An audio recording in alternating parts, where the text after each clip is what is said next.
इहो पहिरियों दफ़ो लॻो आहे, इंतिहाई बहितर थी वियो आहे ऐं जीअं लॻंदो वेंदो साल ब साल तमामु बहितर असां हेलो जी अॼु ॿियो मलाखड़ो आहे। मंझंदि जी दुकान मिठाई जी दुकान ॿिया सभु फर्स्ट क्लास आहिनि। अलाह ख़ैरु कंदो, सुभाणे बि धंधो वीआईपी बि थींदो, अॼु बि माना धंधो वीआईपी थियो आहे। नहीं हो हकीकत करियो तरीक़त तोरी न माठ न सुता कॾहिं वेही न वोड़ी न कुल न कोरी न अशब दर्दी अहिड़ा साईं जा मेल हलंदा रहंदा आहिनि। असांखे वॾी ख़ुशी थींदी आहे ऐं ॻोठ वारनि खे ॿियनि खे हिकिड़ी हौसले बि थी आहे। उन जे करे ॻोठाणा बि ख़ुशि आहिनि, असां बि ख़ुशि आहियूं। हिकिड़ी सकाफ़त आहे जेको सो ये सिंध में सदाई मेला लगंदा रहनि। हिते जेको सो अक्सर तव्हां ॾिठो हूंदो सिंध जा ॿाहिराड़ी जा माण्हू शहर जा टंडो बागो नींदो मुख़्तलिफ़ शहरनि खां हिते मेले घुमण जे लाइ आया आहिनि। सिंध हुकूमत खे अपील थी कजे त असांखे जेको बि फंड वग़ैरह मिले थो असांखे नथो मिले। असां हीअ जेको बि सखावत करियूं था, असां पहलवानी करियूं था, असांखे कुझु बि नथो मिले। असां सां सहकार कयो वञे।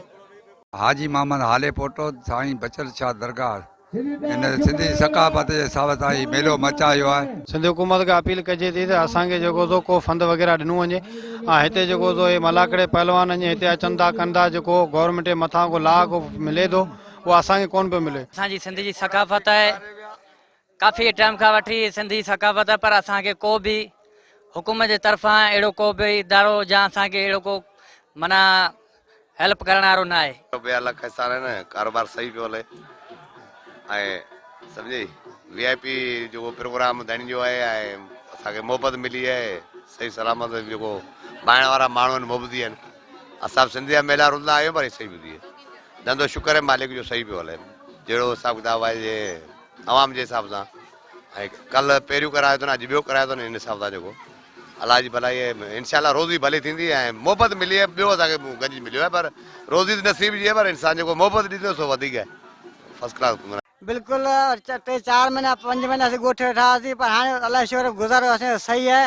मां गुरू जी असां कुझु हल्को रखे इंशाल्लाह। असां पहिरीं जोड़ जा पालवान आहियूं। असांजो रिक्वेस्ट आहे सिंध हुकूमत खे त असां वॾी महिनत ऐं शौक़ु सां सिंध जा मेलनि खे पिड़नि खे क़ुर्बानियूं ॾेई असां पंहिंजी पालवानी सखावत कयूं था त असांजे हिन महिनतनि खे सहारो ॾिनो वञे ऐं उन जे लाइ सखावती वज़ीरनि खे सिंध हुकूमत खे अपील थी कजे त असांजी सपोर्ट ऐं पुठ भराई कई वञे त जीअं असां सिंध जा मेला मचाए सघूं।